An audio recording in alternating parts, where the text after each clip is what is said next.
안녕하십니까. 주식 승천 수요일 방송 어김없이 찾아왔습니다. 그런데 오늘 아침 어제 저희가 말씀드렸을 때 편안한 밤 보내시고 출근길 조심하자라고 드렸는데요. 출근길 편안하셨는지 모르겠습니다. 왜 이렇게 발음이 꼬이나요? 오늘 제가 퇴근하는 시간이 새벽 2시 한 반경이었거든요. 그리고 출근을 제가 6시 반에 했으니까 그 잠깐 짧은 4시간 동안의 눈이 순간적으로 좀 많이 내렸던 것 같습니다. 보니까요, 너무 피곤해서 잠이 곤히 들어서 그런가 요란한 벼락도 쳤다고 하는데요. 저는 그건 좀 느끼지는 못했습니다. 짧은 시간 동안에 눈이 집중적으로 내리다 보니까 오늘 출근길이 상당히 위축됐었던 부분인데요. 하지만 이 요란한 날씨, 내일까지는 계속 지속된다고 합니다. 특히 내일은 영하 7도까지 내려간다고 하니까요. 여러분들 이럴 때일수록 감기 조심하시고 건강 좀 챙기셔야 될 텐데요. 시장은 아직까지는 지금 몸살 감기에서 벗어나지 못하고 있습니다.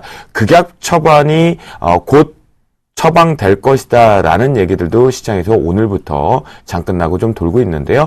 증권사 쪽의 레포트도 좀 집중해서 보실 필요가 있겠습니다. 아무쪼록 눈이 온 뒤에 더더욱 추워졌기 때문에 길이 모두가 다 빙판길이 됐습니다. 절대로 미끄러지셔서 다치는 일이 없도록 유념하시고요. 증시에 대한 전략은 저희가 지금 이 시간부터 또 잡아드리도록 하겠습니다.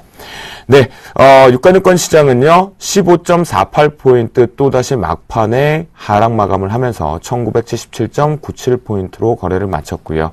코스닥 시장 역시도 일부 종목에는 상승세가 있었지만 전반적으로 2.94포인트 하락 마감한 494.78포인트로 거래를 마쳤습니다. 또한 원달러 환율 추이, 상당히 지금 금통위 결과에서 눈치를 많이 보고 있는 시점인데요. 0.1원 하락 마감한 1052.1원으로 거래를 마쳤습니다. 자, 시장을 본격적으로 저희가 예측하기에 앞서서 전략을 세워드리기에 앞서서 우리 멘토분들의 성적표 확인하러 가도록 하겠습니다. 포트폴리오 점검하자. 네, 운영 원칙입니다. 제시한 매수가에서는 플러스 마이너스 3%의 밴드에 대해 신규 편입 시도됩니다. 또한 포트폴리오는 최대 5종목으로 편입된다라고 말씀드리도록 하겠습니다. 정재훈 멘토의 포트폴리오입니다. 하렘홀딩스가 보합으로 마감하는 모습에 66.7%의 수익률을 계속 기록하고 있습니다. 보유 의견 주셨습니다. 이상로 멘토의 포트폴리오입니다. 벽산 0.19% 상승 마감하면서 16%의 수익률을 기록하고 있습니다. 4종목 보유 의견 주셨습니다. 최명성 멘토의 포트폴리오입니다. 한정기술 2.93% 상승 마감하면서 6% 수익률 기록합니다. 5종목 보유 의견 주셨습니다. 이효열 멘토의 포트폴리오입니다. 성화이텍 1.61% 상승 마감하면서 9%의 수익률을 기록하고 4종목 보유 의견 주셨습니다. 양순모 멘토의 포트폴리오입니다.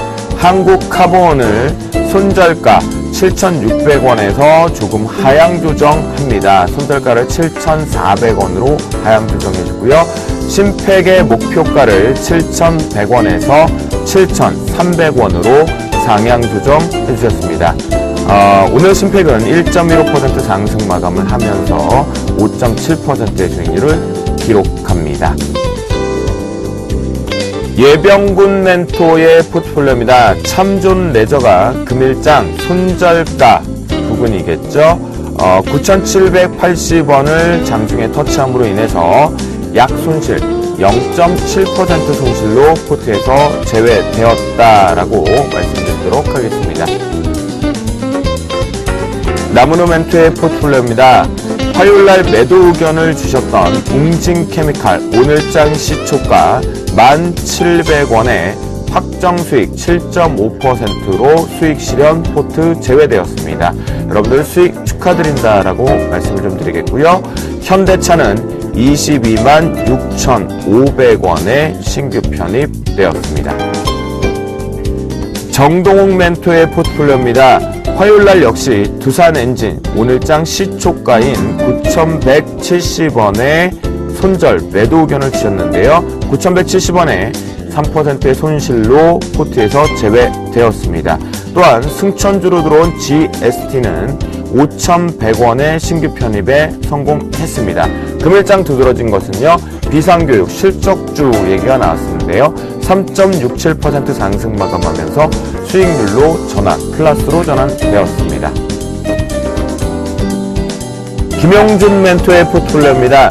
동국 SNC가 탄력 둔화 및 신규 포트폴리오 준비로 인해 내일장 시초가 매도 의견을 주셨습니다. 참고하시면 좋겠고요. 이드코 멘토의 포트폴리오입니다. 화요일날 매도 의견이 나온 MK 트렌드 오늘장 시초가 7,480원에 4.2% 손절 매도 처리되었습니다. 메디포스트 장중 손절가 65,000원을 터치함으로 인해서 역시 7.7%의 손실로 포트에서 두 종목이 제외되었다라고 말씀드리겠습니다. 수익률 베스트 한번 볼까요? 정재훈 멘토의 리드코프 현재 24%로 2위를 기록하고 있겠고요. 최명석 멘토의 스페코 19.4%, 이상로 멘토의 벽산 16%로 4위를 기록합니다. 최명석 멘토의 한국가스공사 13.9%입니다. 1위 살펴보겠습니다. 정재훈 멘토의 하림홀딩스 66.7%로 여전히 위쪽에 상단에 있습니다. 명예의 전당에는요, 예병군 멘토의 성우전자 24.2%로 나홀로 힘들게 자리를 잘 지키고 계시네요. 자, 오늘쯤 되면 올라갈 것이다 라고 많이들 생각했던 것 같은데요. 여지없이 또다시 미국발 훈풍이 있었는데 올라오지는 못했습니다.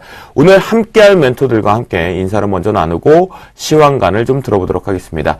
이드코 멘토와 그리고 김용준 멘토가 함께 하십니다. 안녕하십니까? 네, 안녕하세요. 이제 좀 갈 때 된 것 같은데, 이제 드디어 뭐 내마녀의 심술, 내일인 것 같습니다. 내일 끝나면 좋아질 건지 궁금한데요. 이드코 멘토, 최근의 시장 어떻게 바라보셨나요? 네, 일단 오늘 지수가 어제 하락한 것에 대한 좀 반발 매수세가 장 초반에, 좀 들어오면서 좀 강하게 들어오는 듯 싶었지만은, 단기성 매물들로 빠르게 치고 빠지면서 상대적으로 다른 아시아 증시에 비해서는 좀 약간은 좀 선방하는 모습이었지만은 사실 종가에는 상승폭을 반납을 하면서 조금은 불안한 것도 좀 사실이기 때문에 어느 정도 좀 리스크 관리도 필요한 시점이라고 생각이 되고 있고요. 그리고 제가 지속적으로 좀 주식 승천을 출연을 하면서 대형주는 조금 피하자, 그리고 코스닥 낙폭과대 종목들 위주로 중기적인 암묵보다는 좀 단기성 성향으로 트레이딩으로 보자라고 좀 말씀을 드렸는데, 역시나 조금은 안 좋은 흐름으로 이어졌죠. 양적 완화, 그리고 미국의 셧다운 문제로 지수를 급락시켰던 요인들로 인해서 하락을 했다가 바로 또 양적 완화의 긍정적인 상황의 유지, 그리고 앨런 총재의 기대감으로 인해서 그동안에 지수를 이끌었던 섹터들이죠. IT라든지 철강, 조선, 건설, 이런 업종들이 기술적 반등이 좀 나와주었었는데, 이제는 좀 중요한 게 호재성 재료가 없는 상황이죠. 그나마 좀 기대를 해보자라고 했던 것이 중국의 경제공작회의에서의 GDP 성장률에 대한 상향 조정에 대한 기대감도 어느 정도 있었었는데, 그마저도 아직까지는 특별한 상황이 나와주고 있지 못한 상황인데, 일단 그나마 지금 기대를 걸 곳이 좀 중국 쪽이기 때문에 중국의 경제공작회의 결론 중요하다라고 좀 말씀을 드리겠습니다. 일단은 어찌됐건 좀 지수 지금 상황을 보면 대형주를 모아가는 타이밍은 저는 좀 아니라고 보거든요.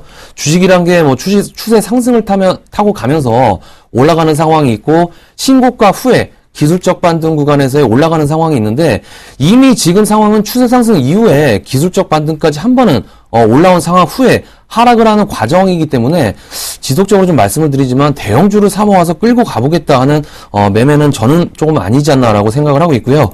그래서 저는 지속적으로 좀 코스피나 코스닥 단기 트레이딩 위주로 좀 추천을 드리겠고요. 일단 16일부터 FOMC 회의가 좀 예정이기 때문에 그 전까지는 큰 호재성 재료는 없다라는 거 인지를 해주시고, 그 전까지는 관망하셔도 좋고, 오늘도 좀 아래꼬리 다는 종목들이 많은데 트레이딩 위주로 매매를 하시는 게 좋다라고 좀 말씀을 드리겠습니다. 네, 전반적으로 이득 코멘토에 최근의 시장에 대한 시황관을 좀 읽어볼 수가 있었고요.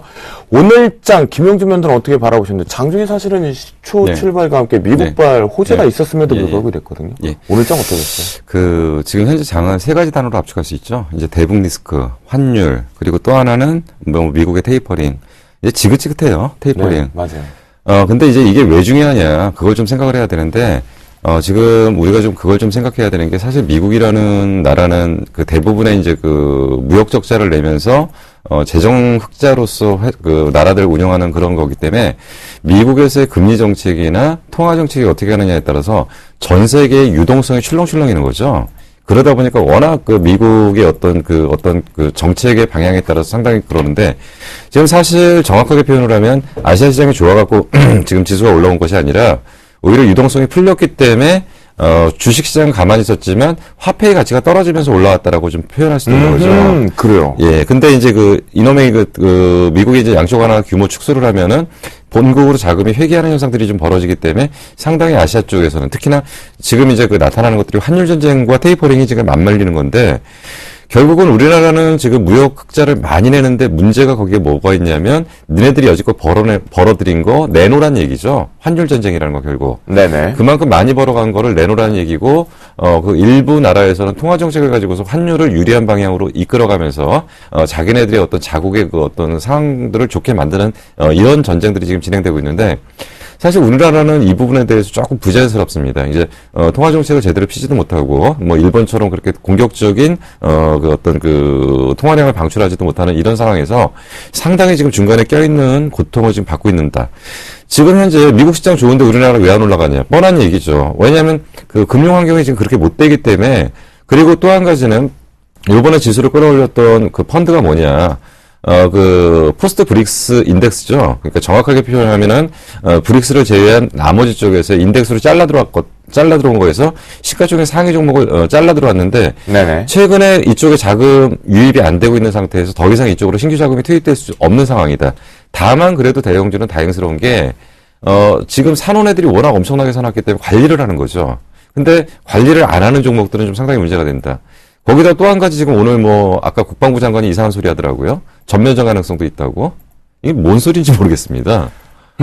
그러니까 이런 것들이 사실은 가뜩이나 심리가 안 좋은 상태에서 자꾸 이제 분위기들을 좀 그렇게 만들어가고 있는 거죠. 근데, 지금 이제 한마디로 요약하면 지금 저는 이 미국의 테이퍼링과 관련된 환율의 왜곡 현상이다.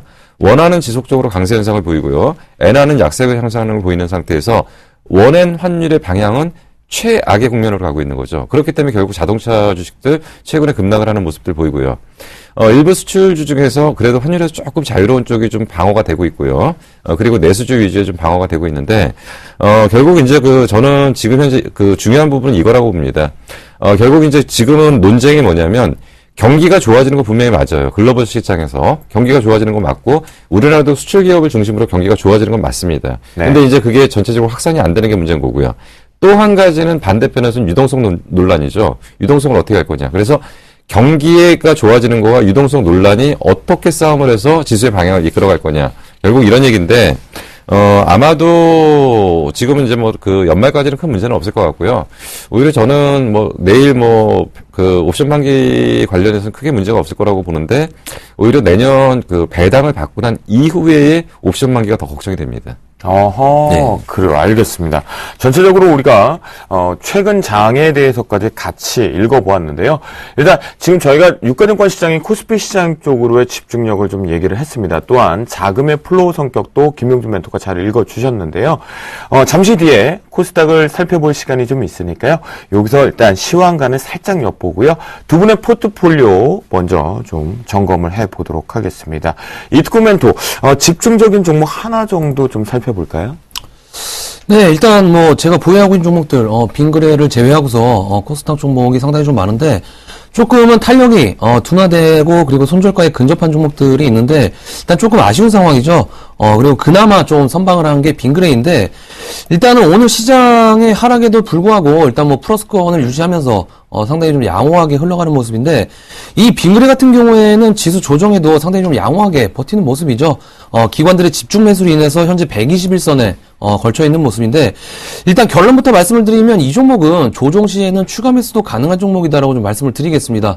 일단 뭐 지속적으로 좀 말씀을 드리지만 4분기에는 유제품들의 가격 인상이 된 상태이기 때문에 3분기보다는 조금은 양호한 실적이 예상된다는 점, 그리고 수출 호조를 보이면서 올해보다는 내년에 수익성 향상이 크게 좀 이뤄질 것으로 좀 판단하고 있기 때문에 현재 구간은 어차피 주가는 좀 바닥권이라고 좀 생각을 하고 있고, 좀 원유 가격 부담에서 좀 벗어날 것으로 보이는 내년 상반기까지는 좀 길게 두고 보시면 좀 좋은 종목이 아닌가라고 좀 생각이 됩니다.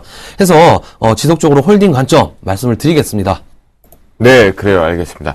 자, 그리고 김용준 멘토 같은 신규 종목 포트를 준비하기 위해서 동국 SNC를 매도 의견을 좀 주셨는데요. 우리가 먼저 좀, 요 부분을 좀 짧게 한번 들어보겠습니다. 기업의 가치가 혹시 변경된 건가요? 아니요. 변경이 안 됐고요. 네. 내년에 실적 2배 올라옵니다.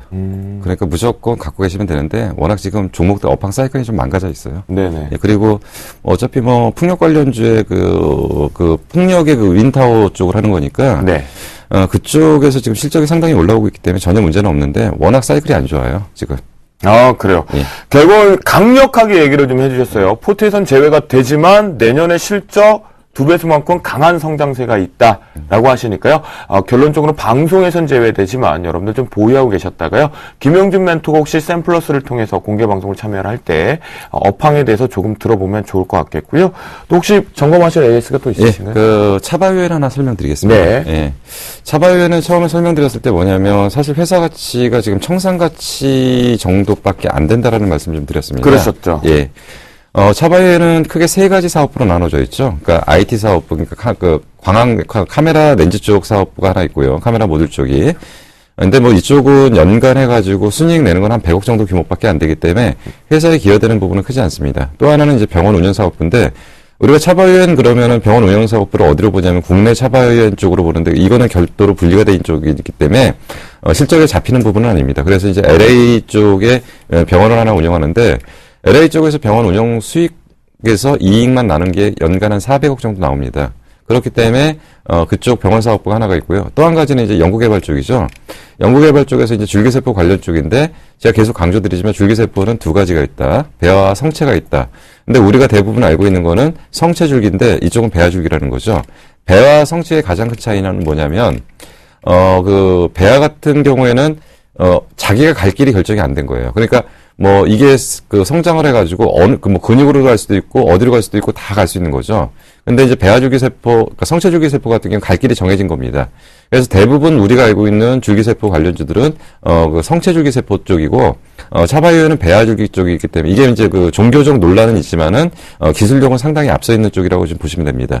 근데 이제 이쪽에서 이제 두 가지 정도로 현재 진행을 하는데, 황반별성 치료제하고 그리고 이제 그 간헐성 파행증이라고 얘기해갖고 사람이 걷다가 갑자기 이제 그 다리가 아파가지고 잠시 쉬었다가 다시 풀리는 이런 것들이 두 가지가 진행되는데, 하나는 임상 일상 황반별성 치료제 같은 경우 임상 일상 마무리 단계이고요. 그 간헐성 파행증 같은 경우 임상 이상 단계에 지금 들어가 있고요. 그래서 배아줄기 세포를 가지고서 실질적인 어떤 블록버스터 신약을 만드는 최초의 사례가 될 거고요. 그래서 연구 발전 단계를 무시하고 순수하게 실적만 가지고 접근을 해도 지금은 이 회사는 저평가됐다. 올해 한 500억 정도 내는데요. 500억 정도 내는데 현재 시가총액은 7천억이 안 돼요. 그렇다고 보면 상당히 저평가돼 있는데, 최근에 무슨 일이 있었냐면은 병원 하나를 더 인수하기 위해서 펀딩을 하나 받았죠. 한 1,200억 정도. 네. 비상장업체를 통해서요. 그렇기 때문에 주식수가 늘어나거나 그러는 것들 아니고요. 그래서 이제 그 펀딩을 받아서 또 하나의 병원을 인수한다면 그 정도의 이익 규모가 또 나온다고 하면 결국은 미국에서만 연간 영업이익이 병원 운영 사업부로 7, 800억이 올라오기 때문에 뭐 상당히 저평가되는 거고, 아마 연초 정도 되면은 뭔가 가시적인 성과들이 있지 않을까, 그 자금을 이용해서. 뭐 그렇다고 하면 사실은 지금 많은 자금을 운영하시는 분들은 시가총액이 좀 큰 종목이기 때문에 공격적으로 물량을 좀 담아가도 괜찮을 거라고 좀 판단이 됩니다. 네.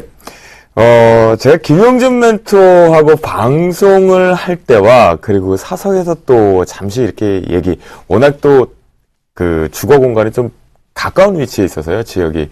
근데요, 자이타이가 문제가 아니고요. 이게 증권방송, 경제방송에서 바이오 대장주 하면, 애널리스트 하면, 전 진짜 김용준 멘토 아닐까 싶은데요. 정말, 그냥 쫙 이렇게 두루마리 휴지가 쫙 풀리는 것처럼 얘기를 해주시거든요. 근데 사실 귀에 쏙쏙 좀 잘 들어오거든요. 앞으로도 더더욱 특히나 바이오 섹터는요. 시장이 바뀔 때마다 꼭 저희 승천을 통해서, 서울경제를 통해서 해주셔야 됩니다. 그러니까 제가 계속 말씀드렸던 게 제가 사실 올해 바이오를 다 검토를 하면서도 바이오를 안 건드렸던 게 네. 올해는 제가 볼 때 아니다라고 봤거든요. 근데 제가 말씀드렸던 게 내년에 공격적으로 합니다. 바이오 쪽. 그래서 내년에는 바이오를 다 풀어드리겠습니다 했는데 사실 우리가 바이오 하면 맨날 하는 소리가 셀트리온 지겹잖아요. 그렇죠. 그거 안 나와요. 다. 네. 그거 절대 안 됩니다. 제가 자신 있게 말하는데 셀트리온 안 돼요. 알겠습니다. 여러분들 들으셨죠? 또 셀트리온 보유하고 계신 분들 또 위축되지 마시면 좋겠고요. 전체적으로 그래요. 저도 많이 외웁니다. 바이오 섹터에 대해서는 김용준 멘토에게 여러분들 많은 스토리들 우리가 들어보고 내년 준비 잘해보자고요. 자, 그러면요. 이제부터 본격적으로 시장의 이슈와 종목을 찾아가는 그 시간입니다. 멘토분이 준비한 그 시간 종목 발견 신바다를 통해서 전략 엿보도록 하겠습니다.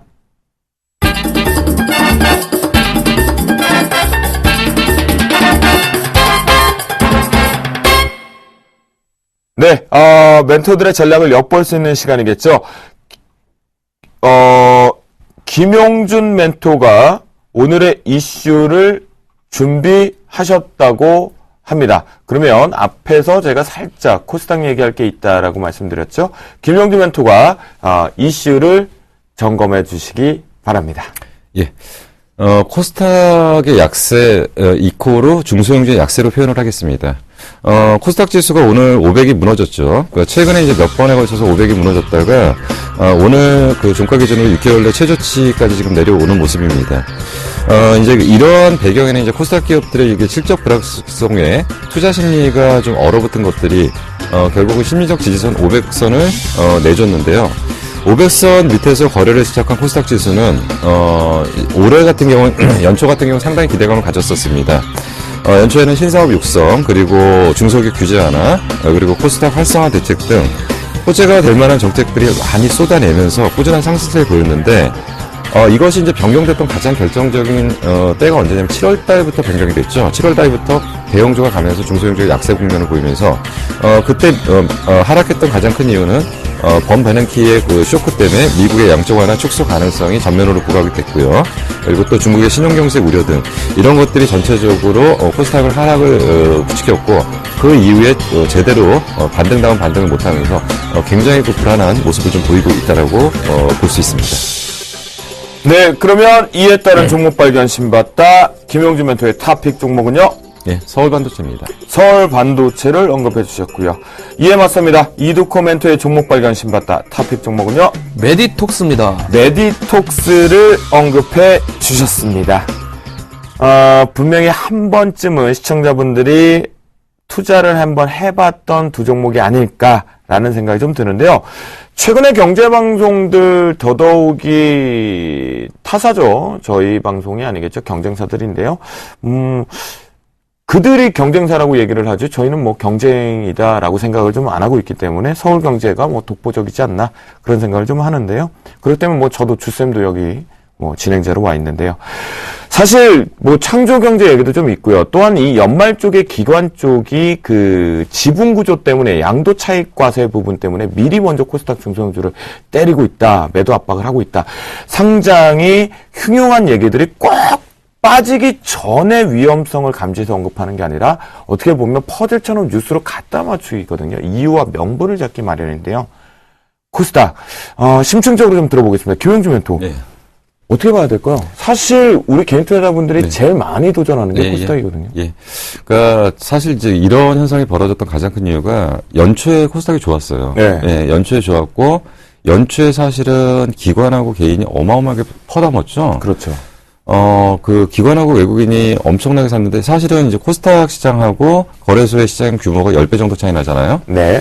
그러니까 한 1조 정도 산다고 한다면 거꾸로 보면은 그 코스닥 거래소 시장에서 한 10조 정도 사는 꼴이 그렇죠. 되는데 그 엄청난 양을 양쪽에서 같이 들어왔단 말이에요. 네. 그러면서 종목들이 상당히 좋았죠. 그러면서 약간 테마성으로 좀 불었던 종목들도 좀 있었는데 그런 기대감들이 있었는데 갑자기 이제 급락을 해버리고 다시 안 돌아오니까 좀 상당히 힘들어지는 거죠. 그러니까요. 사실 올해 같은 경우는 중소형주가 되게 많이 갈 것이다. 그리고 산업에 개화되는 업종들도 사실은 3개 정도가 있었잖아요.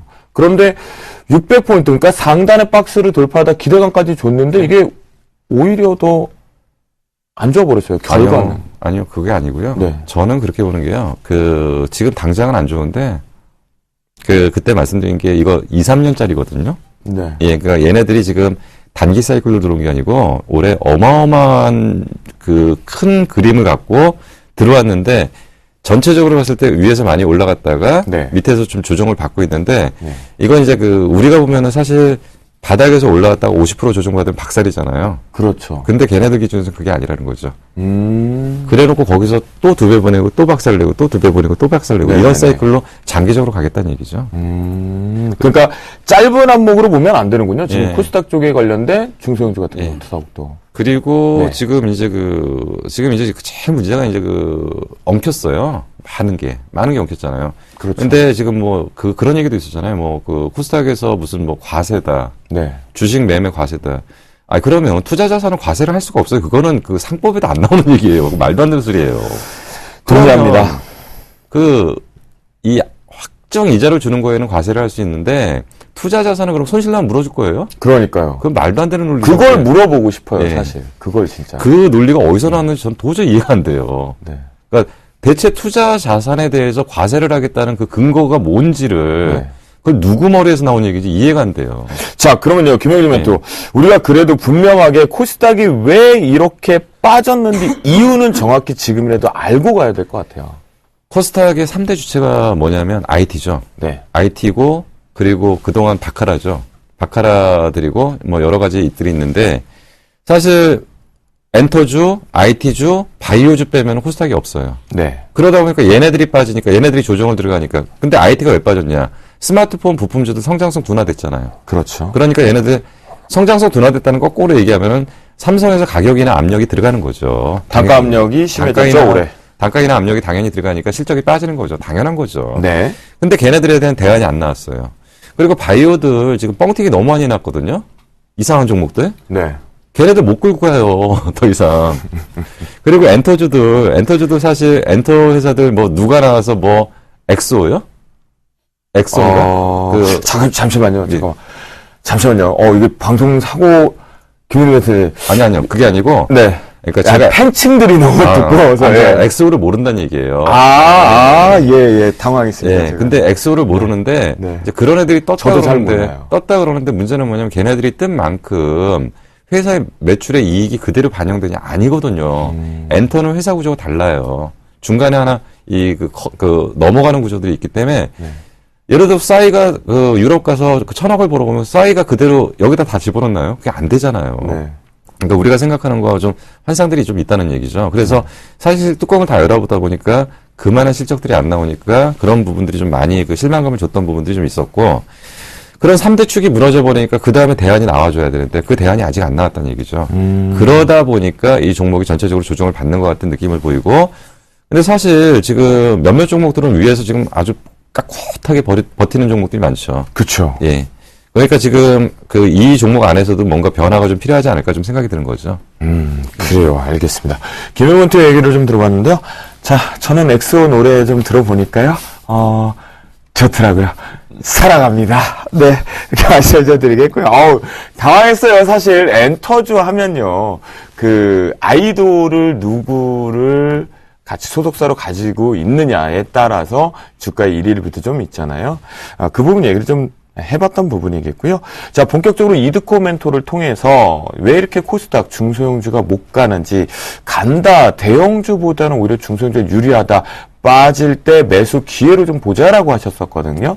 과연 이드코 멘토는 요즘 코스닥의 시황관 어떤지 한번 들어보죠. 네, 일단 앞에서 김영준 멘토님이 잘 말씀해 주셨는데, 네.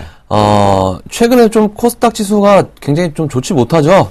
오늘 500선, 최근에 500선을 자유자재로 이탈하고 상승하고 왔다 갔다 하고 있는데, 일단 좀 안 좋은 흐름이 5일선에 대한 저항을 받는다라는 게 좀 안 좋은 모습인 것 같아요.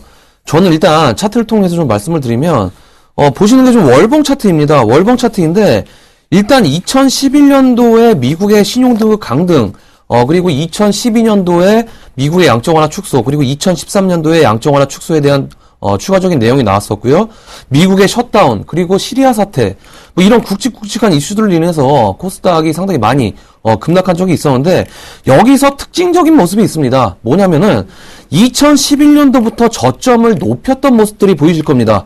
2011년도에 404포인트, 2012년도에 446포인트, 2013년도에 478포인트인데, 이렇게 2011년도부터 별 각종 악재들이 상당히 좀 많았음에도 불구하고 코스닥이 저점을 높이면서 3년 동안 좀 움직여주고 있는데, 저는 이번에도 좀 그럴 가능성이 충분히 있다라고 좀 생각을 하고 있기는 한데, 일단은 중요한 게 저점을 확인하는 과정은 분명히 한 번은 나와줘야 한다라고 보는 게 좀 중요한 것 같고요.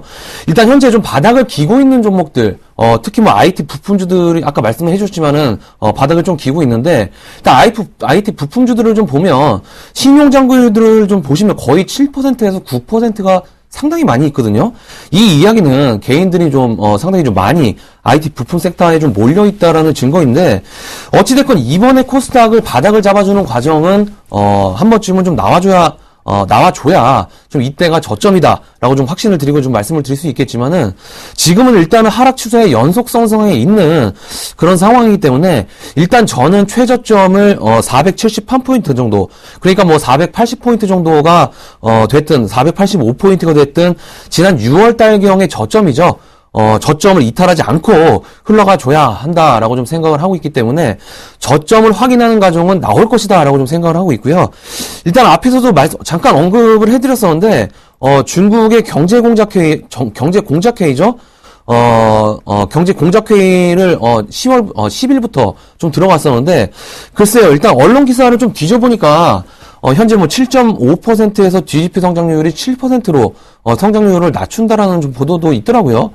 뭐 아직 결정된 건 없기 때문에 시기상조겠지만은, 정말 여기서 성장률을 좀 낮춘다라고 한다면 그나마 기대를 했던 중국 쪽의 모멘텀도 없어지는 것이기 때문에 지수 하락의 빌미를 좀 제공할 수 있을 것 같고요. 일단 거꾸로 현재 일단은 중국 쪽이 개혁 쪽에 좀 초점이 맞춰져 있기 때문에 일단은 상향 조정을 한다라고 한다면 오히려 상승 모멘텀은 될 수 있기 때문에, FOMC 회의가 일단은 16일부터 17일 정도까지 있기 때문에 그 전까지는 지수 모멘텀은 중국이라는 점, 그리고 FOMC 회의 이 정도로 좀 이해하시면 될 것 같고요.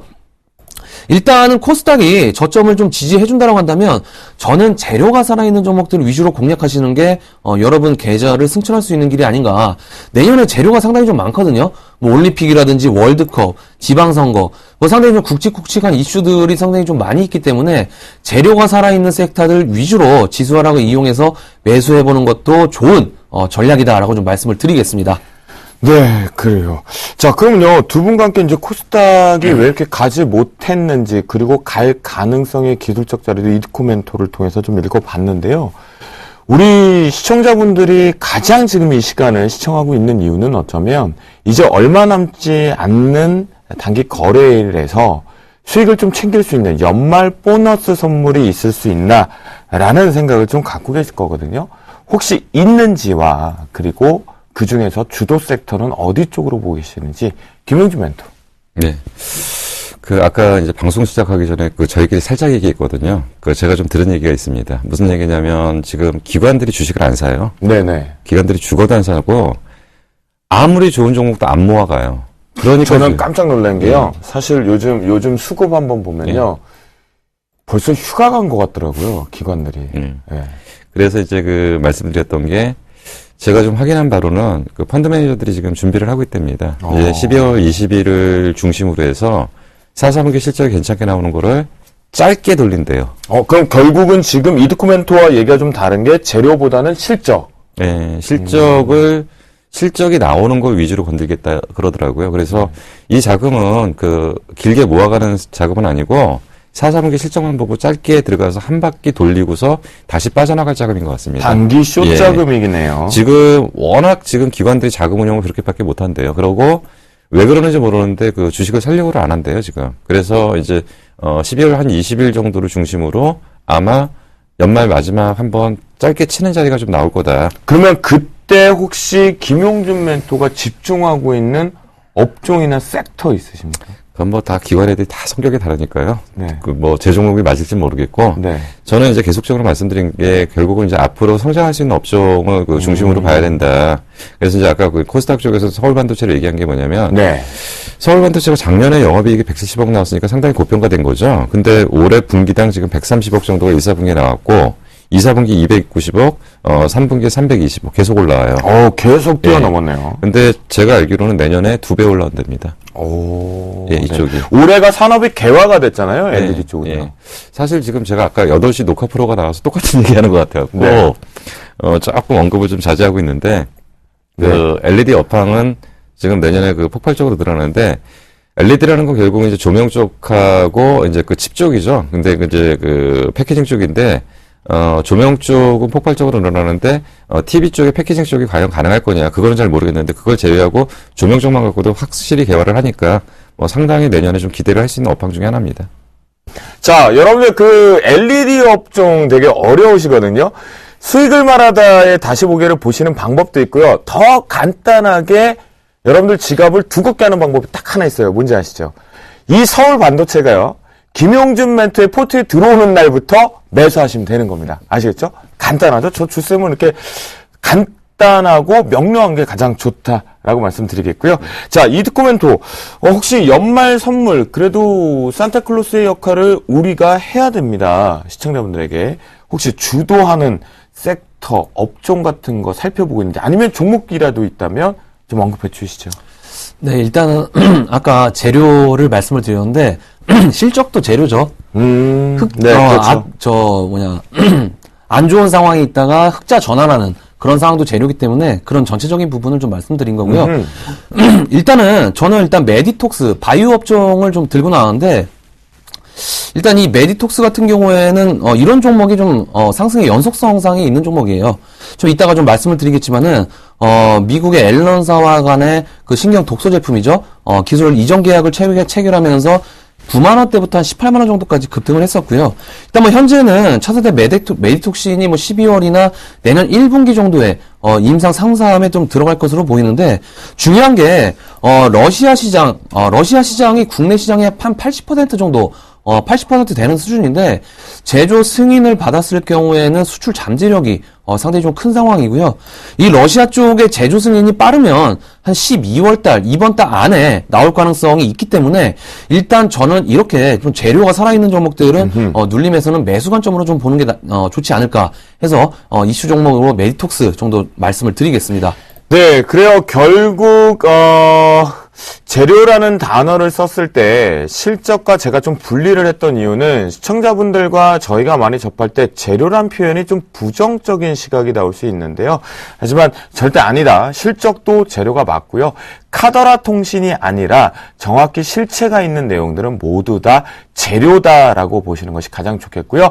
이 모든 거 오늘 들으셨죠? 김용준 멘토, 또 이드코 멘토는 뭐 메디톡스 12월 언급한 내용들도 있단 말이죠. 뭐 20일.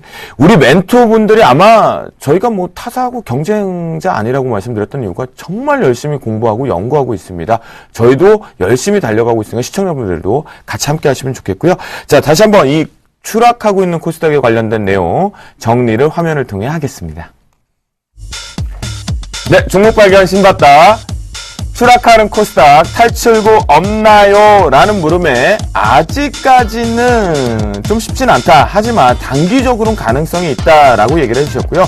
이트코 멘토, 성장성과 안정성을 경비한 종목에 집중을 하자라는 부분을 얘기하면서요. 메디톡스를 다시 한번 언급해 주셨고요. 김용준 멘토는요, 전체적으로 단기적인 흐름을 보면 안 된다. 중소형주 코스닥. 조금 긴 호흡적인 측면으로 단기 마라톤보다는 중장기 마라톤이 가장 중요한 입장이다. 기관 중심으로 4분기 실적이 살아있고 유지되고 있는 종목으로 단기 사이클링이 추가 상승이 가능하다 하면서 서울 반도체를 탑픽 종목으로 선정해 주셨습니다. 그리고 앞에서요, 오늘 같은 경우는 정말 그 어느 때보다 늘 저희 주식 승천에 시간이 좀 모자라요. 그게 제일 안타까운 부분이거든요. 네, 뭐 제가 진행하기보다 우리 멘토분들이 하실 얘기가 되게 많은데 그게 줄어드는 게 안타까운 오늘이 더더욱더 안타깝지 않았나라는 생각이 드는데요. 어찌됐건 이 두 분과 함께 짧지만 시황관을 좀 엿봤고요. 코스닥의 전략도 세워봤습니다. 이제 여러분들과 제가 시장에서 살아남는 방법, 내일장 승천주 출발합니다. 검색창에 샘플러스를 입력하시고 전문가 방송에 접속하시면 서울경제TV 특급 전문가들이 여러분의 포트폴리오와 수익률을 책임집니다. 주식 투자 샘플러스와 함께 하십시오. 내일장 승천주로 이드코 멘토는 앞에서 타프 종목으로 선정한 메디톡스를 가지고 나오셨고요. 김용준 멘토는 휴비스를 가지고 나오셨습니다. 왠지 근데 느낌이요. 앞에서 이슈와 조금 뭔가가 일맥상통하는 느낌이 딱 두 종목에서 좀 드는데요. 이어서 이드코멘토의 메디톡스 투자 포인트까지 좀 더 상세하게 자세히 들어보도록 하겠습니다. 네, 일단 앞에서 뭐 언급해드렸던 메디톡스를 승천주로 좀 들고 나왔고요. 조금 더 좀 자세히 말씀을 드리면, 메디톡스는 뭐 보톡스라든지, 유방 조형 같은 제품을 생산하고 있는 업체이고요. 최근에는 상당히 상승폭이 컸다라고 좀 말씀을 드렸었죠. 미국의 앨런사와 간의, 신경 독소 후보 제품, 에 대한 4천억가량의 기술 이전, 소식이 나오면서 10만원대부터 18만원 정도까지 급등이 연출이 됐었고요. 앞에서도 말씀을 드렸지만 4분기로 들어가는 시점부터 재료들이 상당히 좀 많이 대기하고 있습니다. 임상실험부터 러시아 진출까지 확정된 사항은 아직은 없지만 일단 대기 중인 그런 상황이기 때문에 그에 따라서 주가도 현재 옆으로 기는 모습이 나와주고 있어요. 일단 차트를 좀 보면서 말씀을 드리면 9월 달에 엘러 간사와의 기술 이전 계약 이후에 주가가 옆으로 횡보를 하고 있죠. 거래량을 죽이면서 단기 박스권, 그러니까 큰 급등 없이 개걸음을 보이면서 에너지를 응집하고 있는 그런 모습인데, 사실 여기서 18만 원대가 고점이었다라고 한다면 급등 후에 급락이 있었겠죠. 하지만 앞에서 말씀드린 재료성 호재들이 대기 중이기 때문에 어느 정도는 확인하고 가자라는 게 주가에서도 나타나고 있는 게 아닌가 싶고요. 일단 최근에 외국인들이 지속적으로 좀 매수에 임해주고 있는 그런 상황이기 때문에 외국인들의 포지션도 상당히 좀 중요하다 해서 지금 시장 하락을 이용해서 매수에 임해보는 것도 수익률 측면에서는 좋다라고 좀 말씀을 드리겠고요. 일단 매수가는 내일 시초가 정도로 좀 보겠고요. 목표가는 한 21만원 정도, 한 20만원이 넘어가면 한 시총 1조 원 정도가 넘어가게 되는데, 일단 증권사 컨센서스는 한 23만원 정도로 좀 나오고 있어요. 그래서 저는 한 21만원 정도, 그 정도까지는 일단 상승은 무난하지 않을까. 그리고 손절가는 한 16만원 정도로 잡고 매매를 해보자라고 좀 말씀을 드리겠습니다. 네, 그리고요, 또, 김용준 멘토의 휴비스 같이 들어보도록 하겠습니다. 네. 일단 뭐 휴비스 같은 경우는 뭐 하는 데냐면 이제 단섬유, 장섬유 만드는 회사죠. 그러니까 그 섬유 쪽 회사를 하는 데고요. SK케미칼하고 삼양사하고 나눠서 지분을 50% 정도 갖고 있는 회사입니다.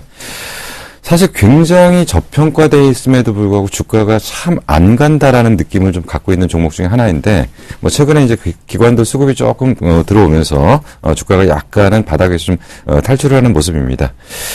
매출 1조 5천억에 영업이익 올해 이제 590억, 순이익 500억대. 근데 현재 시총은 3,600억 정도이기 때문에 뭐 퍼 기준으로 보면 한 7 정도 나오는 거죠. 그러면 일단은 이제 이 종목이 못 갔던 이유는 두 가지입니다. 중형주의 소외 현상. 그러니까 3,600억이면 위쪽으로 가기도 어렵고 아래쪽으로 가기도 좀 어려운 상태에서 중형주의 소외 현상이었고요. 그렇다면 이제 제가 많이 강조드리는 부분에 결국은 이제 성장성이 있냐 없냐라는 얘기를 좀 해야 됩니다. 그래서 성장성이라는 부분을 아라미드 슈퍼섬유라는 걸 갖고 좀 설명을 드리도록 하겠습니다.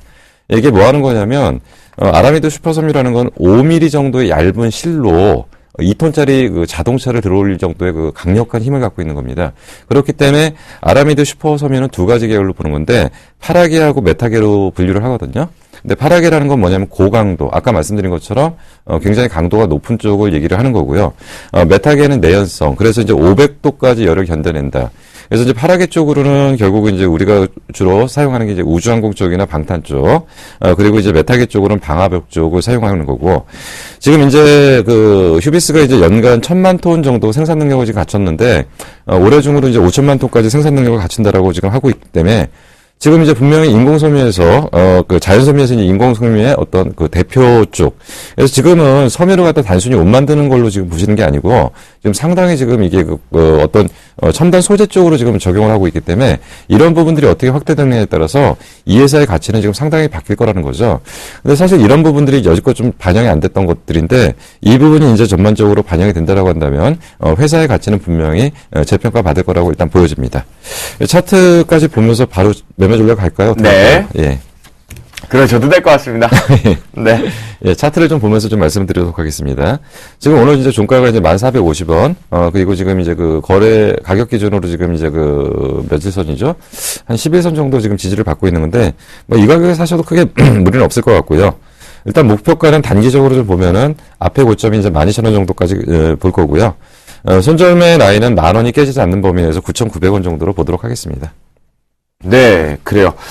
두 분의 종목 메디톡스, 휴비스에 대해서 저희가 투자 포인트와 매매 포인트까지 들어봤는데요. 혹시 두 분이 상대 종목에 대해서 혹시 궁금하신 거 있으십니까? 네, 일단 저도 참 좋게 보고 있었던 종목인데, 참 타이밍 잘 맞춰서 들고 나오신 것 같아요. 근데 궁금한 사항이, 일단은 단기간에 갭이 상당히 좀 많이 벌어지면서 한 10% 정도 가파르게 좀 상승을 했었는데, 일단 바로 피로감 없이 바로 상승할 거로 예상을 하시는지, 그리고 중국 쪽에 혹시 모멘텀이 있는지도 좀 궁금하거든요. 중국 쪽이요? 예, 중국 쪽이요? 제가 잘 몰라서 휴비스라는 종목을. 아니, 그러니까 갑자기 중국 쪽을 물어보시는 게 어떤 다른 뭔가의 어떤 거를 물어보시는 거지? 아니면 그냥 단순하게 그냥 중국 일단 쪽. 화학 섹터이기 때문에 예, 한번 제가 문의를 드린 겁니다. 저는 이 종목을 갖다가 그냥 실적 그냥 그대로 가는 걸로 보고요. 그리고 이제 그 아까 말씀드린 것처럼 가장 중요하게 본 게 아라미드 슈퍼섬유예요. 그래서 이게 양산 체제로 들어가게 되면 이게 이제 그 아직까지 시장에서 좀 이해를 못하는 건데 이 아라미드 슈퍼섬유 하면은 이거는 그 사실 깜짝 놀랄 일이거든요.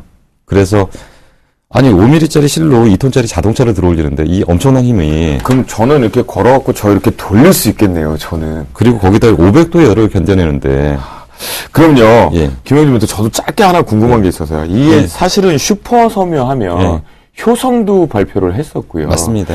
그 경쟁사들에서 서로 좀 물질이 틀린 거는만 다 알고 틀려요. 있거든요. 다 틀리는데. 완전히 틀리는데 예. 그 중에 선점해서 갈 수 있는 확률은 이제 그 저쪽에서 이제 하는 건 이제 CNT 쪽이잖아요. 네네. 네, 탄소 나노 쪽을 가지고서 이제 섬유를 만드는 건데 조금 방향도 좀 다르죠. 근데 이제 탄소 나노의 응용 방법에서 이제 섬유로 갈 수도 있는 거고. 네. 근데 얘네들이 이제 아라미드 슈퍼섬유 쪽은 그쪽보다는 그러니까 제일 문제가 되는 게 뭐냐? 이게 꿈만 갖고는 안 되잖아요.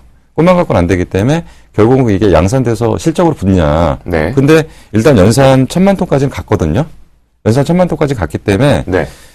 결국 이게 이제 단순한 어떤 미래 가치만이 아니라 실질적으로 눈으로 보이는 거기 때문에 지금 이제 효성에서 만든 건 이제 초기 단계잖아요. 네. 그러니까 양산까지 가려면 상당한 시간이 걸리는 거잖아요. 그에 비해서 예. 경쟁사 대비해서 예. 슈퍼섬유 쪽으로는 예. 먼저 선도를 잡을 수 예. 있다, 시장 선정. 예. 그래요. 자, 김영준님한테 혹시 메디톡스에 대해서는 궁금하신 거? 메디톡스 사실은 이제 제가 좀 아까운 종목이에요. 뭐냐면 제가 25,000원 노리고 있다가 놓쳤거든요. 예. 째려보고만 있다가 톡 치고 네. 나갖고 놓쳤는데 저는 지금 주가는 상당히 좀 반영된 게 아닌가 좀 생각이 들고요. 지금 이제 올해 실적 보니까 매출 1,100억에 859억 정도 되니까 시총 1조 정도면 맞겠죠. 근데 이제 이거는 뭐가 지금 들어간 거냐면 아까 말씀하신 것처럼 기술 이전 계약 6,500만 불이 이제 반영되는 거죠. 그러면 지금 내년에 가이던스는 어느 정도 나오냐면 480억에 200억 정도 나오거든요. 그러면 이렇게 보면은 내년 기준으로 퍼 50 정도 나오거든요. 아무리 바이오라고 그래도 이게 올라가는 숫자가 있는데 기술 이전료를 통해서 약간 뻥튀기 된 부분이 아닌가 그런 부분들이 좀 걱정이 되는 거죠. 일단은 뭐 메디톡스 같은 경우에는 이번 연도 들어서 말씀하신 대로 주가가 상당히 좀 가파르게 상승을 하면서 좀 고평가 논란에 휩싸인 적도 있었는데 일단은 HTS를 좀 대차 잔고를 좀 보셨으면 좋겠는데 대차 잔고가 지금 좀 안 나오네요. 일단 대차 잔고가 네. 4월 40만 주까지 4월 달에 급증한 적이 있었습니다. 4월 달경에 40만 주 정도까지 급등한 적이 있었는데 9월 달경에 사업성에 대한 가시적인 성과들 아까 말씀드렸듯이 기술 이전 이런 내용들이 좀 나오면서 대차 잔고가 거의 다 상환이 돼서 두 손 두 발 다 들고 있는 모습이거든요. 네. 해서 뭐 언제든지 뭐 주가는 뭐 상승도 하고 하락도 하고 할 수도 있는 거지만은 일단은 현재 구간만 놓고 보면 일단은 뭐 앞에서 좀 말씀을 드렸지만은 이 메디톡스가 상승할 때는 기대감으로 인해서 상승을 했었지만은 이제는 실적이나 실적이다. 아하. 실체가 현실이라는 거 네. 그리고 재료성 내용들이 대기 중이기 때문에 아직까지는 고평가는 아니다라고 좀 보고 있고요. 네. 하지만 뭐 언젠가는 뭐 분명히 떨어지겠죠. 주식이란 게. 해서 좀 이번에 제가 주식 승천에 포트도 이미 일단 넣었기 때문에 잘 대응해서 매매하겠다라고 좀 말씀을 드리겠습니다. 네, 결국은 이제 이 얘기인 것 같습니다. 메디톡스 같은 경우는요, 트레이딩 관점 쪽으로 이드코멘토의 자신의 가장 장점을 살려서 포트에 들어왔다. 라고 보시면 좋을 것 같습니다. 여러분들 멘토링 잘 대응하시면서요, 목표가까지 끌고 가셔서 20일 만에 차익 실현하시면 좋을 것 같겠습니다. 자, 오늘 저희가 준비한 시간은 여기까지인 것 같습니다. 이드코 멘토와 김용준 멘토와 함께 하다 보니까 시간이 금방 훌쩍 가버렸습니다. 주쌤도 이 두 분과 함께 손 꼭 잡고 미끄러지지 않게 조심해서 퇴근길을 올라서겠습니다. 시청자 여러분 지금까지 시청해주셔서 감사하다는 말씀드리겠고요. 편안한 밤 보내시기 바랍니다. 감사합니다.